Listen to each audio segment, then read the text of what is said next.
From the 1011 Now streaming studio, this is 1011's Morning Pulse. Sponsored by Murray Roofing. Good morning. This is Craig Allison with your Morning Pulse for Friday, February 21st. It's here. We made it to the end of the week, our last frigid day before warmer temperatures in the 30s are coming our way this weekend and even warmer into next week. But first up, we've got our news stories today. Last week, U.S. Department of Education sent out a letter to seemingly every school, including the University of Nebraska system, saying they must end any DEI practices. Gives those institutions a mandate, basically telling them to do away with them or face the risk of losing federal funding.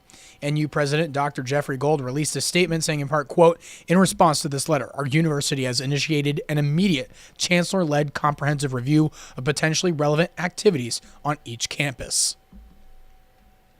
Your second story this morning, one doctor at CHI Health says we're in the throes of flu season this week, but overall it's been a bad year. Some of the symptoms you might see with the flu is runny nose, body aches, and fever. This doctor says we've also seen a later than usual peak in cases this season, and she expects them to start going down next month.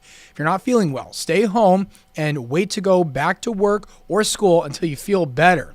And of course, see a doctor if you are not feeling well. Third story, the widow of an electrician who died after being crushed by a 1-ton door outside of York appears to have settled a lawsuit with the owner of the home, a YouTuber named Andrew Flair. Court documents show the suit, filed by Mary Arkfeld, was dismissed earlier this month. Arkfeld's husband, Joe Arkfeld, was working on a door at Flair's nuclear silo he was renovating at the end of 2022. Mary Arkfeld alleged her husband had been left alone in the facility and wasn't informed how the 2,000-pound door actually worked.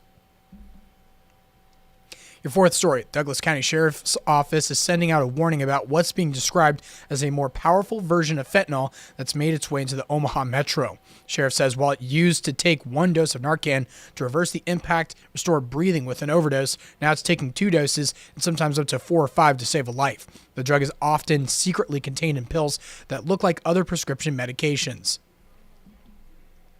And wrapping things up with your final story, it's been frigid recently, and among those who don't get a day off for the cold are cemetery workers. They're tasked with grave preparation, and with sub-zero temperatures, digging can be nearly impossible. Some cemeteries use a grave warmer to unfreeze the soil, a process that can take anywhere from a few hours to an entire day. Technology upgrades such as diggers with heated cabins make it safer to work in that colder weather. That is your Morning Pulse for this Friday morning, and we'll take a look at our 7-day forecast to wrap things up.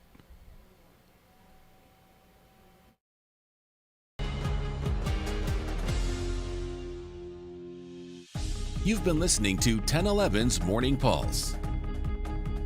Watch, listen, stream on the 1011 Now app, on YouTube, or wherever you get your podcasts. Sponsored by Murray Roofing.